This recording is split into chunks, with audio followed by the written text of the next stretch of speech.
ఇప్పుడైతే ఇంకా మామిడికాయ పులిహోర ఎలా చేస్తానో చూసేయండి. ఫస్ట్ అయితే స్టవ్ వెలిగించి గిన్నె అయితే పెట్టుకుంటున్నాను. ఒక 1.5 టేబుల్ స్పూన్ వరకు అయితే ఆయిల్ వేసుకుంటున్నాను.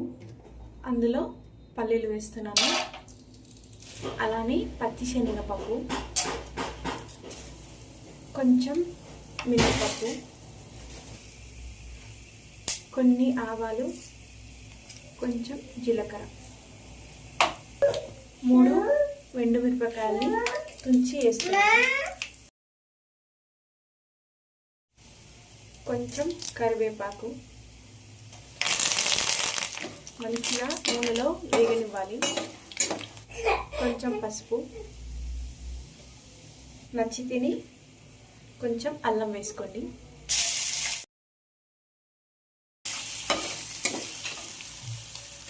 ఇందాక మనం తురిమిన మామిడి,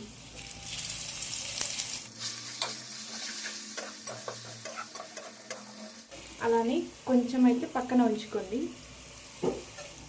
టేస్ట్కి సరిపడా ఉప్పు.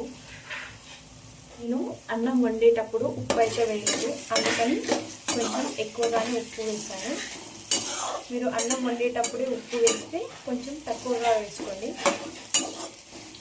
మామిడికాయ తురుము మంచిగా వేగి ఆయిల్ అంతా ఇలా సపరేట్ అవుతుంది. మధ్య మధ్యలో ఇలా కలుపుతూ మంచిగా మామిడికాయ తురుము అనేది వేగనివ్వాలి. మామిడికాయ తురుము అయితే మంచిగా వేగింది కాబట్టి ఇప్పుడైతే అన్నాన్ని వేస్తున్నాను.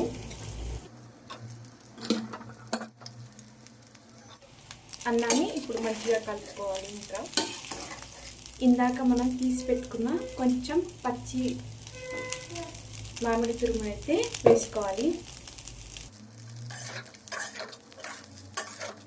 మీకు ఇంగువ ఫ్లేవర్ నచ్చితే ఇంగువ వేసుకోండి, అలానే కొత్తిమీర కూడా ఉంటే కొత్తిమీర కూడా వేసుకోండి.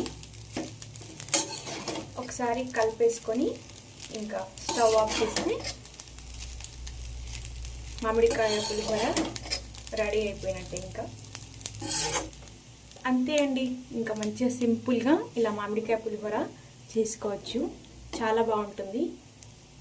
ఒకసారి ట్రై చేయండి. బాగుందా నాన్న? బాగుందా?